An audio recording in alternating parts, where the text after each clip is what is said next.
हाय दोस्तों, welcome back to my channel. ईमानदारी एक बहुत बड़ा गुण है जो हर इंसान में होना चाहिए।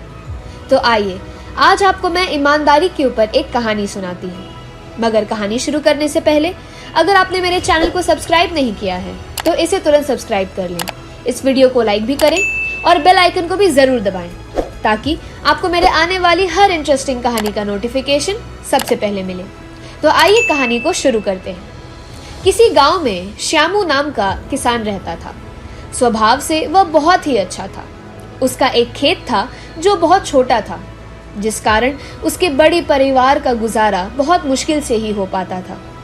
श्यामू अपने खेत में बहुत मन लगाकर काम करता, लेकिन खेत छोटा होने के कारण काम कुछ ही घंटों में खत्म हो जाता था। उसके बाद वह खाली रहता था। काम के बाद का खाली समय श्यामू को बिताना भारी पड़ता था। इसीलिए एक दिन उसने सोचा कि क्यों ना इस खाली समय में गांव के ही सेठ जी के खेत पर मजदूरी कर लिया जाए।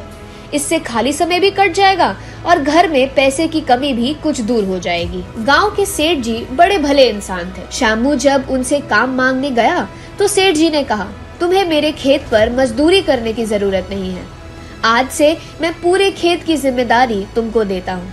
जो भी फसल होगी आधा मुझे दे देना और आधा तुम ले जाना। सेठ जी के इस भले व्यवहार से श्यामू बहुत खुश हो गया और अगले ही दिन उनके खेत पर काम शुरू कर दिया। वह प्रतिदिन सुबह सबसे पहले अपने खेत का काम खत्म करता और फिर सेठ जी के खेत में काम करने चला जाता। एक दिन दोपहर को जब श्यामू सेठ जी के खेत में हल चला रहा था, उसी वक्त उसका पैर किसी सख्त चीज से टकराया। जब उसने मिट्टी हटाकर देखा तो वहां पर मिट्टी से बना एक छोटा मटका था जिसके ऊपर लाल कपड़ा बंधा हुआ था। श्यामू पहले तो थोड़ा डर गया, लेकिन फिर भी उसने थोड़ा साहस करते हुए मटके पर बंधे कपड़े को हटा दिया।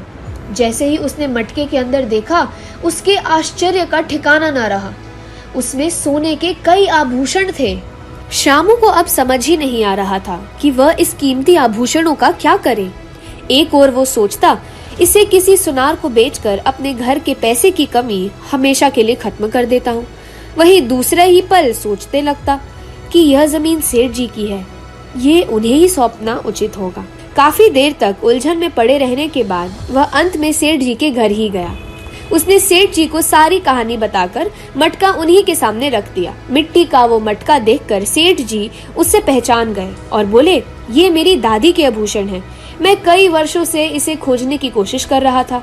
मुझे पता नहीं था कि ये यहाँ गड़ा हुआ है। इन्हें अचानक खोजकर तुमने बहुत बड़ा उपकार किया है। तुम्हें इस काम के लिए कोई बड़ा इनाम तो मिलना ही चाहिए। सेठ जी, मुझे आपने अपने खेत पर काम करने दिया, यही बहुत है। अब मुझे कोई इनाम नहीं चाहिए। श्यामू ने सेठ जी से हाथ जोड़कर आग्रह किया। फिर सेठ जी ने कहा, श्यामू, मैं जानता हूँ तुम बहुत मेहनती और ईमानदार हो, लेकिन इनाम तो तुम्हें स्वीकार करना ही होगा।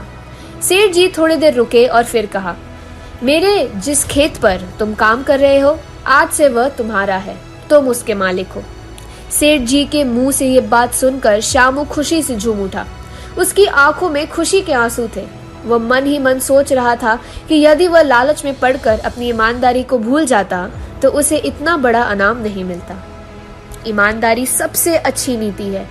थोड़े से लालच के लिए किसी के साथ बेईमानी नहीं करनी चाहिए। तो दोस्तों, आपको ये कहानी कैसी लगी मुझे कमेंट सेक्शन में जरूर बताइएगा। अगली बार आऊंगी एक नई कहानी के साथ। तब तक के लिए बाय बाय।